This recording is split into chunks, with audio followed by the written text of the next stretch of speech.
வணக்கம். மாலை முரசு செய்திகளை விரிவாக பார்ப்பதற்கு முன் தலைப்புச் செய்திகள். முதலமைச்சர் பழனிசாமி தலைமையில் இன்று அமைச்சரவை கூட்டம். புதிய தொழில் நிறுவனங்களுக்கு சலுகைகள் வழங்குவது குறித்து முக்கிய முடிவு. குஜராத்தில் 3 நாள் உலக முதலீட்டாளர்கள் மாநாடு இன்று தொடக்கம். பிரதமர் மோடி தொடக்கி வைத்து வெளிநாட்டு தலைவர்களுடன் சந்திப்பு. மாநிலங்களுக்கு நிதி ஒதுக்கீடு செய்வதில் பாரபட்சமாக செயல்படுவதாக உச்சநீதிமன்றம் அதிருப்தி. சீராக நிதி ஒதுக்கீடு செய்வதை உறுதிப்படுத்த வேண்டும் என மத்திய அரசுக்கு அறிவுறுத்தல். மக்களவைத் தேர்தல் தேதி தொடர்பாக சமூக வலைதளங்களில் தவறான தகவல்கள், பொய்யான தகவலை பரவவிட்டது யார் என விசாரணை நடத்த தேர்தல் ஆணையம் உத்தரவு. மெல்போர்ன் 3வது ஒருநாள் போட்டியில் டாஸ் வென்ற இந்திய அணி பந்து வீச்சு. வெற்றி பெறும் முனைப்பில் ஆஸ்திரேலிய அணி நிதான ஆட்டம்.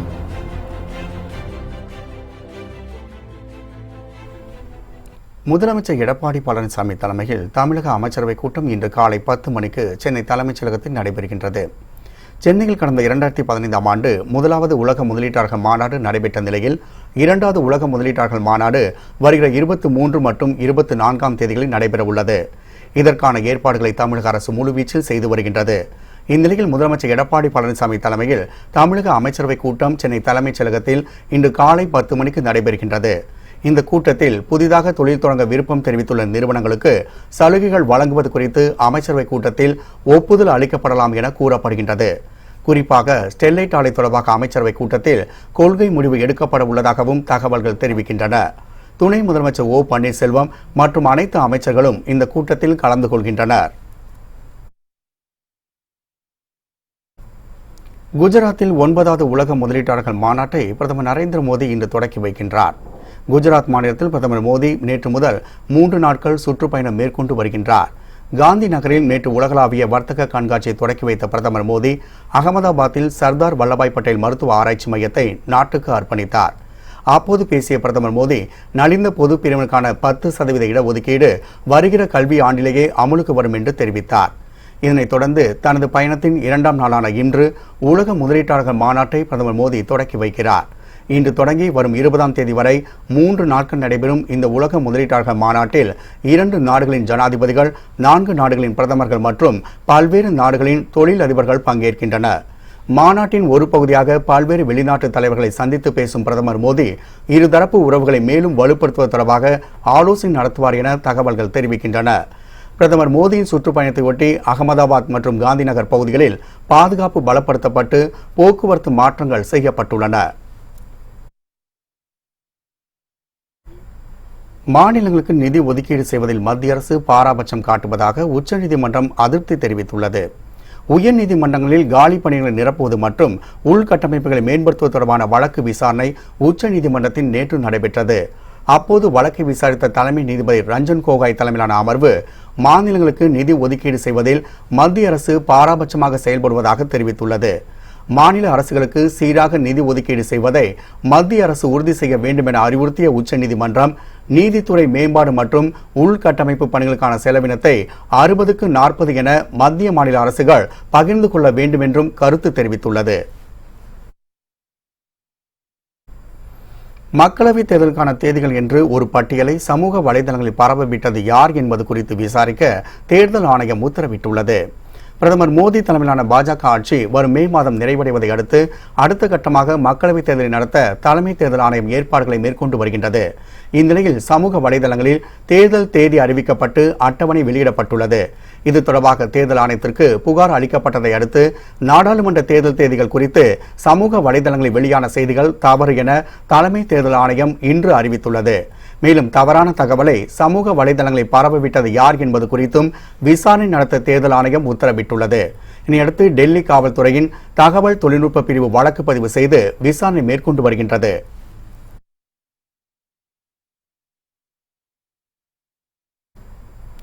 மெல்போர்ன் 3வது ஒருநாள் கிரிக்கெட் போட்டியில் வெற்றி பெறும் முனைப்பில் ஆஸ்திரேலிய அணி நிதானமாக பேட்டிங் செய்து வருகின்றது. இந்தியா ஆஸ்திரேலிய அணிகள் இடையிலான 3வது மற்றும் கடைசி ஒருநாள் கிரிக்கெட் போட்டி மெல்போர்னில் நடைபெற்று வருகின்றது. இப்போட்டியில் டாஸ் வென்ற இந்திய அணியின் கேப்டன் விராட் கோலி பவுலிங்கை தேர்வு செய்தார். இதனையடுத்து களமிறங்கிய ஆஸ்திரேலிய அணி இதுவரை ஒரு விக்கெட்டை இழந்த நிலையில் நிதானமாக ஆடி வருகின்றது. ஆஸ்திரேலியாவை குறுகிய இலக்கில் ஆல் அவுட் செய்யும் முனைப்பில் இந்திய வீரர்கள் பந்து வீசி வருகின்றனர். இடையே மழை காரணமாக ஆட்டம் தொடங்க 10 நிமிடம் காலதாமதமானது. ஆஸ்திரேலியாவுக்கு எதிரான இந்த 3வது ஒருநாள் போட்டியில் இந்திய அணியில் அம்பத்தி ராயுடு, முகமது சிராஜ், குல்தீப் யாதவ் ஆகியோர் நீக்கப்பட்டுள்ளனர். அவர்களுக்கு பதிலாக தமிழக வீரர் விஜய் சங்கர், கேதர் ஜாதவ், சேகல் ஆகியோர் அணியில் இடம் பிடித்துள்ளனர். HIV ரத்தம் செலுத்தப்பட்ட சாத்தூர் பெண்ணுக்கு மதுரை அரசு மருத்துவமனையில் சுகப்பிரசவம் மூலம் பெண் குழந்தை பிறந்துள்ளது. விருதுநகர் மாவட்டம் சாத்தூரை சேர்ந்த கர்ப்பிணி பெண் ஒருவருக்கு HIV பாதித்த ரத்தம் செலுத்தப்பட்டது. இந்த விவகாரம் மாநில அளவில் மிக பெரும் பரபரப்பை ஏற்படுத்தியது. இதனையடுத்து அவர் மதுரை அரசு மருத்துவமனையில் சிகிச்சைக்காக அனுமதிக்கப்பட்டார். அவருக்கு 6 மருத்துவர்கள் அடங்கிய மருத்துவ நிபுணர்கள் தீவிர கண்காணிப்பில் சிகிச்சை அளித்து வருகின்றனர். இந்நிலையில் அவருக்கு சுகப்பிரசவத்தில் பெண் குழந்தை பிறந்துள்ளது. முன்னதாக பால்வளத்துறை அமைச்சர் ராஜேந்திர பாலாஜி சிகிச்சை பெற்று வரும் கர்ப்பிணிக்கு ஆறுதல் கூறி தனது சொந்த பணத்தில் ரூபாய் 2 லட்சம் வழங்கினார். அப்போது அவர் சிகிச்சை முடிந்து கர்ப்பிணி பெண் வீடு திரும்பியதும் அவரது கணவருக்கு அரசு பணியும் அந்த பெண்ணுக்கு தகுந்த வேலை வழங்கப்படும் என உறுதியளித்திருந்தார். கோடநாடு கொலை கொள்ளை விவகாரத்தில் சட்டவிரோதமாக 2 பேரை கைது செய்த தமிழக போலீசார் மீது நடவடிக்கை எடுக்க கோரி தெகல்கா முன்னாள் ஆசிரியர் மேத்யூ சாமுவேல் தொடர்ந்த வழக்கை டெல்லி உயர்நீதிமன்றம் இன்று விசாரிக்க உள்ளதாக தகவல்கள் தெரிவிக்கின்றன. கோடநாடு கொலை கொள்ளை சம்பவத்தில் முதலமைச்சர் எடப்பாடி பழனிசாமிக்கு நேரடி தொடர்பு இருப்பதாக டெல்லியில் பத்திரிகையாளர் மேத்யூ மற்றும் சயான் மனோஜ் ஆகியோர் செய்தியாளரிடம் தெரிவித்தனர். இதனை முதலமைச்சர் எடப்பாடி பழனிசாமி மறுத்ததை அடுத்து தவறான தகவல்களை அளித்ததாக 3 பேர் மீதும் வழக்கு பதிவு செய்யப்பட்டது. இதனைத் தொடர்ந்து டெல்லி சென்ற தனிப்படை போலீசார் சயான் மற்றும் மனோஜை கைது செய்தனர். இந்நிலையில் சயான், மனோஜ் ஆகியோரை தமிழக போலீசார் டெல்லியில் கைது செய்ததில் சட்ட விதிகள் அனைத்தும் மீறப்பட்டுள்ளதாகவும் அதற்காக அவர்கள் மீது நடவடிக்கை எடுக்க வேண்டும் எனவும் டெல்லி உயர்நீதிமன்றத்தில் மேத்யூ வழக்கு தொடர்ந்துள்ளார். இவ்வழக்கை டெல்லி உயர்நீதிமன்றம் இன்று விசாரணைக்கு எடுத்துக்கொள்ள உள்ளதாக தகவல்கள் வெளியாகியுள்ளன. கோடநாடு கொலை கொள்ளை தொடர்பான வழக்கில் கூலிப்படை தலைவன் சயான் மற்றும் மனோஜ் ஆகியோர் எழும்பூர் குற்றவியல் நடுவர் நீதிமன்றத்தில் இன்று ஆஜராவார்கள் என்று எதிர்பார்க்கப்படுகின்றது. டெல்லியில் கடந்த 11ஆம் தேதி தெகால்கா பத்திரிகை முன்னாள் ஆசிரியர் மேத்யூ சாமுவேல், கூலிப்படை தலைவன் சயான், மனோஜ், வாளையார் ரவி உட்பட 6 பேர் கோடநாடு கொலை கொள்ளை விவகாரத்தில் முதல்வர் எடப்பாடி பழனிசாமிக்கு தொடர்பு இருப்பதாக பரபரப்பு பேட்டியளித்தனர். வழக்கு தொடர்பாக 16 நிமிடங்கள் ஓடக்கூடிய வீடியோ ஆவணங்களையும் அவர்கள் வெளியிட்டனர்.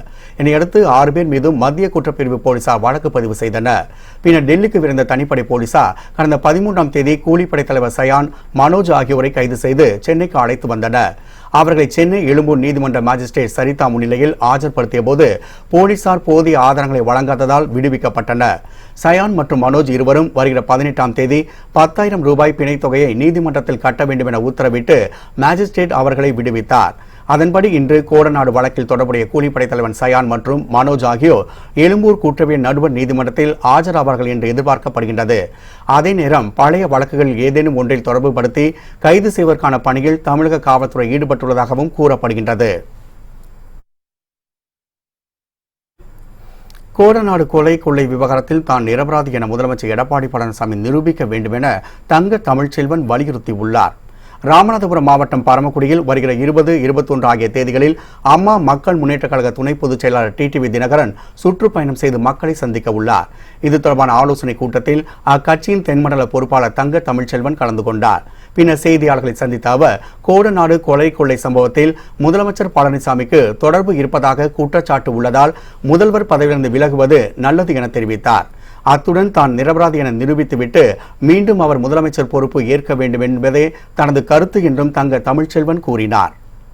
5 பேர் இறந்திருக்காங்க, பொருட்கள் கொள்ளையடிக்கப்பட்டிருக்கு, அம்மா தங்கின வீடு, அந்த கொலை கொள்ளை தற்போது இருக்கிற முதலமைச்சர் எடப்பாடி பழனிசாமி தான் செய்தார் என்பது அந்த டெகல்கா பத்திரிகையினுடைய முன்னாள் ஆசிரியர் கூறும் கருத்து. நாங்கள் கேட்குறது, கொலை நடந்தது உண்மை, கொள்ளை அடித்தது உண்மை. முதலமைச்சர் பொறுப்பிலிருந்து இறங்கி தற்காலிக முதல்வராக ஒருத்தரை நியமிச்சுட்டு 1 மாதத்தில் நான் நிரபராதி என்று நிரூபித்த பிறகு முதலமைச்சர் பொறுப்பேற்றால் நல்லது. தமிழகத்தில் பாஜக காலூன்ற வாய்ப்பே இல்லை என தம்பிதுரை பேசியிருப்பதன் மூலம் பாஜக அதிமுகவிற்கும் இடையே இணக்கமான சூழல் இல்லை என்பதை பார்க்க முடிவதாக திருமாவளவன் தெரிவித்துள்ளார். சென்னை நந்தனத்தில் நடைபெறும் புத்தக கண்காட்சியில் செய்தியாளர்களை சந்தித்த அவர், தமிழகத்தில் பாஜக காலூன்ற வாய்ப்பே இல்லை என தம்பிதுரை வெளிப்படையாக பேசியிருப்பதாக குறிப்பிட்டார். அவர் தான் தோண்டித்தனமாக பேசியிருக்க மாட்டார் என நம்புவதாகவும் திருமாவளவன் தெரிவித்தார். தமிழகத்தில் உள்ள ஒவ்வொரு வாக்காளரின் மனநிலையும் தம்பிதுரை பிரதிபலித்துள்ளதாக கூறிய அவர், இதன் மூலம் பாஜக அதிமுகவிற்கும் இடையே இணக்கமான சூழல் இல்லை என்பதை சமீப காலமாக பார்க்க முடிவதாகவும் திருமாவளவன் குறிப்பிட்டார். அதிமுக தேர்தலுக்கு முன்னதாக பாரதிய ஜனதாவோடு கூட்டணி வைத்துக் கொள்வதற்கு வாய்ப்பில்லை என்கிற கருத்தை அண்மையிலே நான் கூறியிருந்தேன். அதிமுகவுக்கான சாதக சூழலை அவர்கள் பாழ்படுத்திக் கொள்ள வாய்ப்பில்லை என்பதை நான் பதிவு செய்திருந்தேன். தற்போது தம்பிதுரை அவர்கள் வெளிப்படுத்தியிருக்கிற இந்த கருத்து தமிழகத்தில் உள்ள ஒவ்வொரு வாக்காளருக்கும் உள்ள மனநிலைதான். அதைத்தான் அவர் பிரதிபலித்திருக்கிறார் என்று நான் கருதுகிறேன். அவருடைய கருத்து ஆறுதலை தருகிறது. கர்நாடக அரசில் குழப்பம் நீடித்து வரும் நிலையில் பெங்களூருவில் இன்று காங்கிரஸ் எம்எல்ஏக்கள் கூட்டம் நடைபெறுகின்றது. கூட்டத்தில் கலந்து கொள்ளாதவர்கள் மீது கட்சி தவறு தடை சட்டத்தின் கீழ் நடவடிக்கை எடுக்கப்படும் என முன்னாள் முதலமைச்சர் சித்தராமையா எச்சரிக்கை விடுத்துள்ளார். கர்நாடகாவில் காங்கிரஸ் மதசார்பற்ற ஜனதாதள கூட்டணி ஆட்சி நடைபெற்று வருகின்றது. காங்கிரஸ் கட்சியை சேர்ந்த 3 எம்எல்ஏக்கள் திடீரென மும்பை புறப்பட்டு சென்றதால் கூட்டணி ஆட்சிக்கு திடீர் சிக்கல் ஏற்பட்டது. மேலும் 2 சுயேட்சை எம்எல்ஏக்கள் ஆட்சிக்கு அளித்து வந்த ஆதரவை திரும்ப பெற்றனர்.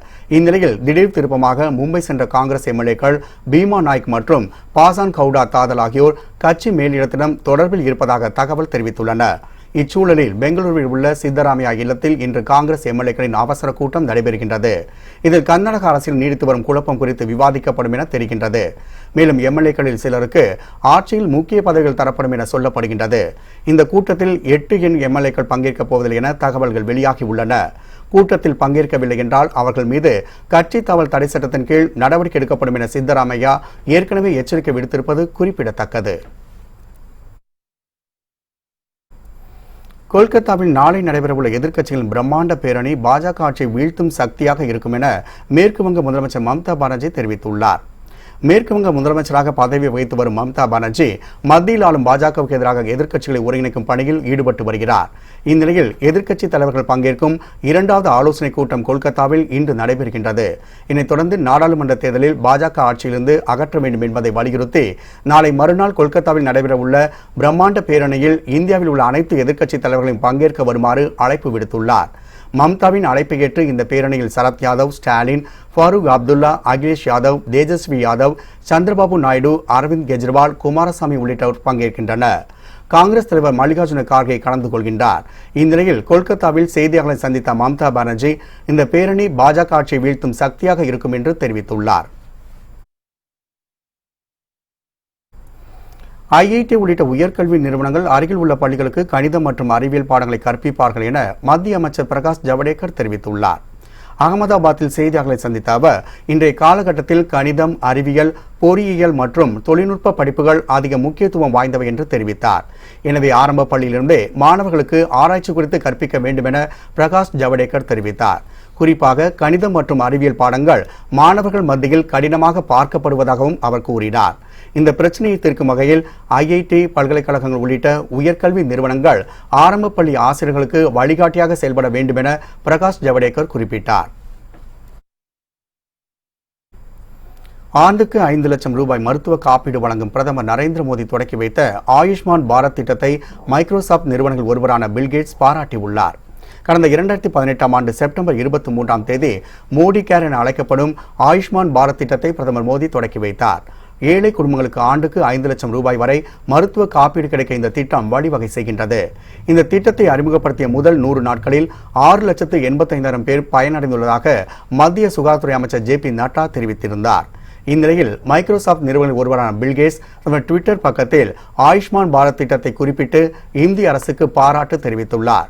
ஆயுஷ்மான் பாரத் திட்டம் முதல் 100 நாட்களில் சாதனை நிகழ்த்தி லட்சக்கணக்கான மக்களை சென்றடைந்திருப்பது மகிழ்ச்சி அளிப்பதாகவும் பில்கேட்ஸ் கூறியுள்ளார். நெல்லை எக்ஸ்பிரஸ் ரயிலில் பண்டிகை காலங்களில் கூடுதல் பெட்டிகளை இணைக்க வேண்டும் என அப்பகுதி மக்கள் வேண்டுகோள் விடுத்திருக்கின்றனர். பொங்கல் பண்டிகைக்காக வெளியூர்களுக்கு சென்றவர்கள் சென்னைக்கு திரும்ப முடியாமல் அவதிக்குள்ளாகியுள்ளனர். குறிப்பாக நெல்லை சந்திப்பு ரயில் நிலையத்தில் அதிக அளவில் மக்கள் கூட்டம் காணப்பட்டது. நெல்லையிலிருந்து நவீன பெட்டிகள் கொண்ட ரயில்களில் மாற்றுத்திறனாளிகளுக்கும் பெண்களுக்கும் தனியாக பெட்டிகள் இல்லை. அதனால் ஒரே பெட்டியில் முன்பதிவில்லாமல் மாற்றுத்திறனாளிகளும் பெண்களும் ஆண்களும் பயணிக்க வேண்டிய அவலநிலை ஏற்பட்டுள்ளதாக குற்றச்சாட்டு எழுந்துள்ளது. மேலும் படிக்கட்டுகளில் தொங்கியபடி பயணிகள் ஆபத்தான பயணத்தை மேற்கொள்வதாகவும் புகார் கூறப்படுகின்றது. இதனால் விழா காலங்களில் கூடுதல் பெட்டிகளை இணைக்க வேண்டும் என்றும் பெண்களுக்கும் மாற்றுத்திறனாளிகளுக்கும் தனித்தனி பெட்டிகள் இணைக்க வேண்டும் என பயணிகள் கோரிக்கை விடுத்துள்ளனர். பொங்கல் லீவு இது மாதிரி சமயத்தில் மக்கள் வந்து போகிறது ரொம்ப சிரமமான இது. ட்ரெயின்லலாம் கொஞ்சம் ஃபெசிலிட்டி கூட தான் நல்லாயிருக்கும். லேடிஸுக்கு தனியாக கேரேஜ் இல்லை, மாற்றுத்திறனாளி தனியாக கேரேஜ் இல்லை இது நெல்லை எக்ஸ்பிரஸில். அதனால் லேடிஸ் கேரேஜ் மாற்றுத்திறனாளி கேரேஜ் தான் நல்லாயிருக்கும். பஸ்ஸெல்லாம் நிறைய பஸ் ஏற்பாடு பண்ணுறாங்க. பொங்கலுக்கான சென்ட்ரல் கவர்மெண்ட் ஒரு ஹெல்ப்பும் பண்ணுறதில்ல. நார்மலாக இருக்கவங்க தொங்கிட்டு நின்றுட்டு போகிறாங்க. ஒரு மாற்றுத்திறனாளி எப்படி இதில் போகிறது ரொம்ப கஷ்டம் அது. அதான் மாற்றுத்திறனாளிகளுக்கு கட்டாயம் ஒரு ஏற்பாடு பண்ணி விடணும் சென்ட்ரல் கவர்மெண்ட். திருவள்ளூர் அருகே ஜல்லிக்கட்டு போட்டி நடத்த அனுமதி மறுக்கப்பட்டதால் கிராமத்து இளைஞர்கள் அதிர்ச்சி அடைந்தனர். பள்ளிப்பட்டு அருகே பிஜிஆர் கண்டிகை கிராமத்தை சேர்ந்த இளைஞர்கள் ஜல்லிக்கட்டு போட்டி நடத்த கோரி மாவட்ட ஆட்சியரிடம் கோரிக்கை மனு அளித்திருந்தனர். இந்நிலையில் காணும் பொங்கலை முன்னிட்டு ஜல்லிக்கட்டு போட்டி நடத்த அப்பகுதி இளைஞர்கள் காளைகளுடன் திரண்டனர். தகவல் அறிந்து சம்பவ இடத்திற்கு வந்த காவல்துறையினர் ஜல்லிக்கட்டு போட்டி நடத்த விடாமல் தடுத்து நிறுத்தினர். மாவட்ட நிர்வாகம் அனுமதி தராததால் போட்டியை நடத்தக்கூடாது என அவர்கள் திட்டவட்டமாக தெரிவித்தனர். இதனால் அதிர்ச்சி அடைந்த இளைஞர்கள் காளைகளுடன் வீடு திரும்பினர். போன மாதம் வந்து ஜல்லிக்கட்டுக்காக மனு கொடுத்துருந்தோம். அதுக்கு முன்ன மாதம் வந்து 10-12ஆம் மாதம் கலெக்டர்கிட்ட ஒரு மனு கொடுத்தோம். ஜல்லிக்கட்டு வேணும் திருவள்ளூர் மாவட்டத்துக்குன்னு கேட்டிருந்தோம். எந்த ஒரு நடவடிக்கைகளை பார்க்கலாம். நாங்கள் இந்த பொங்கலுக்கு நடக்க முடியல. வரப்போகிற பொங்கலுக்கான ஜல்லிக்கட்டு நம்ம திருவள்ளூர் மாவட்டத்துக்கு கண்டிப்பாக வேணும். மாடுங்களை வளர்க்கணும். காளை மாடு அழிஞ்சு போயின்னு இருக்குது, அதை காப்பாற்றணும். தயவுசெய்து ஜல்லிக்கட்டு எங்கள் திருவள்ளூர் மாவட்டத்துக்கு தயவுசெய்து வேணும். பொதுமக்கள் தங்களின் குடும்ப அட்டையில் திருத்தம் செய்து கொள்ள சிறப்பு முகாம் சென்னையில் இன்று 17 மண்டலங்களில் நடைபெறுகின்றது. சென்னை உட்பட தமிழகம் முழுவதும் தற்போது குடும்ப அட்டைகளுக்கு பதிலாக ஸ்மார்ட் கார்டு வழங்கும் பணிகள் நிறைவடைந்துள்ளன. இந்நிலையில் சென்னையில் உள்ள பொதுமக்கள் வசதிக்காக தங்களுடைய ஸ்மார்ட் கார்டுகளில் திருத்தங்கள் மேற்கொள்ள இந்த சிறப்பு முகாம்கள் நடத்தப்படுகின்றன. சென்னையில் உள்ள 17 மண்டல அலுவலகங்களில் காலை 10 மணி முதல் பிற்பகல் 1 மணி வரை இந்த சிறப்பு முகாம்கள் நடைபெறுகின்றது. பொதுமக்கள் இந்த முகாம்களில் குடும்ப அட்டையில் பெயர் சேர்த்தல், நீக்கம், முகவரி மாற்றம் உள்ளிட்டவைகளை செய்து கொள்ளலாம் என தெரிவிக்கப்பட்டுள்ளது. மேலும் நியாய விலைக் கடைகளின் செயல்பாடுகள், பொருட்களின் தரம் குறித்த புகார்களுக்கும் முகாம்களில் தீர்வு காண நடவடிக்கை எடுக்கப்பட்டுள்ளது. அண்ணா நகர் ரமேஷ் ஜாதிக் பாஷா கொலை வழக்குகளை விசாரணை நடத்தினால்தான் ஸ்டாலினின் ஊழல்கள் உண்மைகள் வெளிவரும் என பாஜக தேசிய செயலர் H. ராஜா தெரிவித்துள்ளார். பழனியில் செய்தியாளர்களை சந்தித்த அவர் பாத யாத்திரைக்காக வரும் பக்தர்களுக்கு வழியில் இளைப்பாற தங்கும் வசதி உள்ளிட்ட அடிப்படை வசதிகள் எதுவுமே அறநிலையத்துறை செய்யாதது துரதிருஷ்டவசமானது என்று தெரிவித்தார். நாள்தோறும் கட்டணமாக பல கோடிகளை குவிக்கும் வியாபார ஸ்தலமாக பழனி கோவிலை இந்து அறநிலையத்துறை நடத்தி வருவதாகவும் H. ராஜா குற்றம் சாட்டினார். தொடர்ந்து பேசிய அவர் அண்ணா நகர் ரமேஷ் சாதிக் பாஷா கொலை வழக்குகளை தெளிவாக விசாரணை நடத்தினால்தான் ஸ்டாலினின் ஊழல்கள் உண்மைகள் வெளிவரும் என தெரிவித்தார். சாதிக் பாஷாவை யாரு கழுத்துல குண்டை போட்டு நெரிச்சு கொன்னதுன்னு வீடியோ வந்து கொண்டிருக்கே, அதுல சம்பந்தப்பட்டவர் இன்ன அதிகாரி கழுத்தை நெரிச்சார், நான் காலை பிடிச்சிக்கிட்டேன்னு ஒருத்தர் பேட்டி கொடுத்திருக்காரு. அதுக்கு என்ன என்கொயரி நடத்தணுமோ அதை மற்றதுக்கும் வச்சுக்கலாம். ஏன்னா ஸ்டாலின் அவர்களுக்கு ஒரு விஷயம் நான் ஏற்கனவே சொல்லியிருக்கேன், ஊழலை பற்றி திமுக பேசக்கூடாது. மஸ்டர் ரோல்ல சென்னை மாநகராட்சியில ஆட்சிக்கு வந்த உடனே வீதி சுத்தம் பண்றதுக்கு நகர சுத்திகரிப்பாளரோட சம்பளத்தை 25 பேர்னு சொன்னா அது 100 பேர்னு போட்டு வலது கையாலையும் இடது கையாலையும் ரேக வச்சு பணத்தை. நத்தம் அருகே தாய் வீட்டுக்கு சென்ற இளம்பெண் ஒருவர் தூக்கிட்டு தற்கொலை செய்து கொண்ட சம்பவம் சோகத்தை ஏற்படுத்தியுள்ளது. திருச்சி மாவட்டம் இளமணம் அருகே மங்கனாம்பட்டியில் அழகர் ரேவதி தம்பதியினர் வசித்து வந்தனர். திருமணமாகி 3 மாதங்களான நிலையில் தலைப்பொங்கலுக்காக ரேவதியின் சொந்த ஊரான திண்டுக்கல் மாவட்டம் நத்தம் பகுதிக்கு இருவரும் சென்றுள்ளனர். பின்னர் வீட்டில் இருந்த யாருக்கும் தெரியாமல் ரேவதி தனியாக வெளியே சென்றுள்ளார். வெகு நேரமாகியும் வராததால் கணவன் மற்றும் அவரது உறவினர்கள் பல இடங்களில் தேடியுள்ளனர். அப்போது மலைக்கு நடுவே உள்ள புளிய மரத்தில் ரேவதி தூக்கிட்டு தற்கொலை செய்து கொண்டதைக் கண்டு அவர்கள் அதிர்ச்சியடைந்தனர். மகளின் உயிரிழப்பில் சந்தேகம் இருப்பதாக பெற்றோர் குற்றம் சாட்டினர். இதுகுறித்து போலீசார் வழக்கு பதிவு செய்து விசாரித்து வருகின்றனர். திண்டுக்கல் மாவட்டம் வத்தலகுண்டு அருகே பொங்கலை ஒட்டி பக்தர்கள் வாழைப்பழத்தை சூறையிட்டு நேர்த்திக்கடன் செலுத்தும் வினோத திருவிழா நடைபெற்றது. வத்தலகுண்டு அருகே உள்ள சேவுகப்பட்டி கிராமத்தில் சோலை அழகர் பெருமாள் கோவில் உள்ளது. இங்கு பொங்கல் முடிந்த 3ஆம் நாள் வாழைப்பழ சூறை திருவிழா ஆண்டுதோறும் நடைபெற்று வருகின்றது. கூடைகளில் வாழைப்பழங்களை வைத்து ஊர்வலமாக கொண்டு வரும் பக்தர்கள் பெருமாள் கோவிலில் சிறப்பு பூஜை நடத்துகின்றனர். பின்னர் அந்த வாழைப்பழங்களை பக்தர்களிடையே சூறையிடுகின்றனர். மேலிருந்து கீழே விழும் வாழைப்பழங்களை பிரசாதமாக கருதி பக்தர்கள் எடுத்துச் செல்கின்றனர். நேற்று நடந்த இந்த விழாவில் 1 லட்சம் வாழைப்பழங்கள் சூறையிடப்பட்டன. தொழில், கல்வி மற்றும் விவசாயம் செழிக்க வேண்டும் என்பதற்காக இந்த திருவிழா நடத்தி வருவதாக அந்த ஊர் மக்கள் தெரிவிக்கின்றனர்.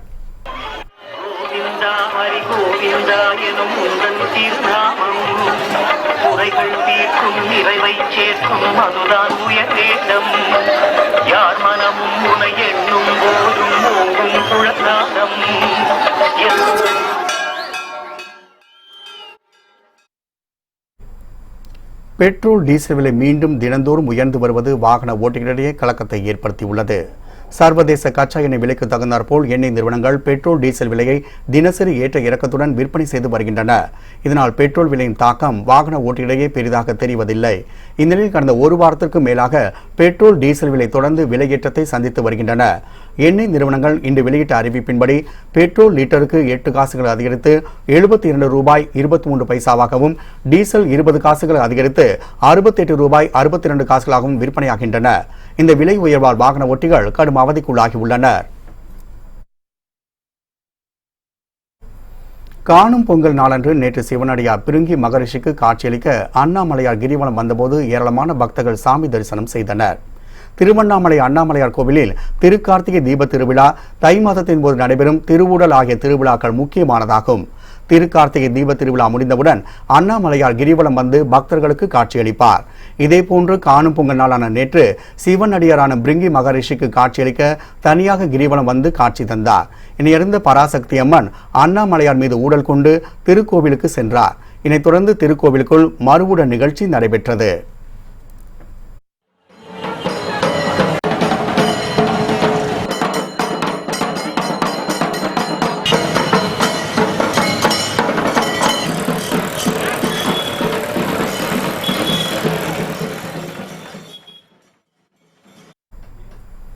சேலம் மாவட்டம் எடப்பாடி அருகே ஐயனாரப்பன் கோவில் காணும் பொங்கலை முன்னிட்டு நடைபெற்ற எருதாட்ட நிகழ்ச்சியில் 300க்கும் மேற்பட்ட காளை மாடுகள் பங்கேற்றன. காணும் பொங்கலை முன்னிட்டு எடப்பாடி அடுத்துள்ள வேம்பனேரி ஐயனாரப்பன் கோவிலில் ஆண்டுதோறும் எருதாட்டம் நிகழ்ச்சி நடைபெற்று வருகின்றது. இந்த ஆண்டு நடைபெற்ற எருதாட்டத்தில் பங்கேற்ற காளைகள் புதுப்பாளையம் மாரியம்மன் கோவிலிருந்து வேப்பனேரி ஐயனாரப்பன் கோவில் வரை ஊர்வலமாக வந்து கோவிலை சுற்றி வந்தபோது மாடுபிடி வீரர்களும் சுற்றி வந்தனர். 300க்கும் மேற்பட்ட காளைகளை பங்கேற்ற எருதாட்ட நிகழ்ச்சியை 18 கிராமங்களைச் சேர்ந்த மக்கள் கண்டுகளித்தனர். கிருஷ்ணகிரி அடுத்த லைன் கொள்ளை பகுதியில் மோட்டூர், கீழ்ப்புதூர், மேல்பட்டி, பூசாரிப்பட்டி உள்ளிட்ட 14 கிராமங்களிலிருந்து காளை மாடுகள் கொண்டு வரப்பட்டு எருதுவிடும் விழா நடைபெற்றது. இந்நிகழ்ச்சியில் மாவட்டத்தின் பல்வேறு பகுதியிலிருந்து பொதுமக்கள் பங்கேற்றதுடன் ஆந்திரா, கர்நாடகாவிலிருந்தும் ஏராளமானோர் கலந்து கொண்டனர். சிவகங்கை மாவட்டம் காரைக்குடி அருகே உள்ள சிரா வயலில் நடைபெற்ற மஞ்சு விரட்டு நிகழ்ச்சியை மாவட்ட ஆட்சியர் ஜெயகாந்தன் கொடி அசைத்து தொடக்கி வைத்தார். சமத்துவ மக்கள் கட்சித் தலைவர் சரத்குமார் சிறப்பு விருந்தினராக கலந்து கொண்டார். அரசு விதிகளின்படி மஞ்சு விரட்டு நிகழ்ச்சி நடைபெற காலதாமதமானதால் வயல்வெளிகளில் 500க்கும் மேற்பட்ட காளைகள் அவிழ்த்து விடப்பட்டன. இதில் சீறி பாய்ந்த காளைகள் மிரண்டு ஓடிய போது தலைமை காவலர் சுப்பையா மற்றும் பெண் காவலர் நர்மதா உட்பட 50 பேர் படுகாயமடைந்தனர். காணும் பொங்கலை முன்னிட்டு கன்னியாகுமரி மாவட்டம் கேசவபுத்தன்துறை மீனவ கிராமத்தில் நடைபெற்ற படகு போட்டியில் மீனவர்கள் கலந்து கொண்டனர். கன்னியாகுமரி மாவட்டத்தில் கோவில்கள், தேவாலயங்களில் காணும் பொங்கலை முன்னிட்டு அப்பகுதி மக்கள் பொங்கல் வைத்து வழிபாடு நடத்தினர். இடையே கேசவபுத்தன்துறை மீனவ கிராமத்தில் பாரம்பரிய கட்டுமர படகு போட்டி மற்றும் நீச்சல் போட்டி நடைபெற்றது. இந்த போட்டியில் பங்கேற்று திறமைகளை வெளிப்படுத்தி வெற்றி பெற்றவர்களுக்கு பரிசுகளும் கேடயங்களும் வழங்கப்பட்டன. இந்நிகழ்ச்சியில் ஏராளமானோர் கலந்து கொண்டனர்.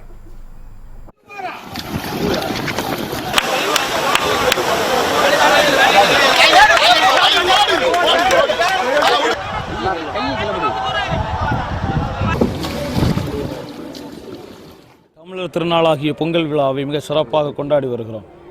4 நாட்கள் நடைபெறுகிற இந்த விழாவில் இறுதி நாளாகிய இன்று, எனவே இந்த பெருவிழா தமிழர் திருநாள், பிற இடங்களில் ஜல்லிக்கட்டு, காளை வண்டி போட்டிகள் இது போன்ற விளையாட்டுகளை நடத்துவார்கள்.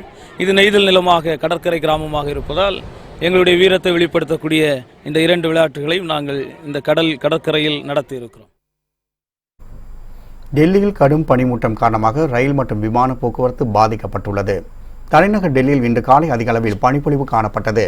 எதிரே வருபவர்கள் யாரென்று அடையாளம் தெரியாத அளவுக்கு பனிமூட்டம் இருந்தது. வாகன ஓட்டிகள் முகப்பு விளக்கை எரியவிட்டு சென்றனர். காலை 5:30 மணி முதல் 7 மணி வரை டெல்லிக்கு வரும் விமானங்களின் வருகை நிறுத்தப்பட்டுள்ளது. இதேபோல் டெல்லிக்கு சென்ற 10க்கும் மேற்பட்ட ரயில்கள் தாமதமாக சென்றன.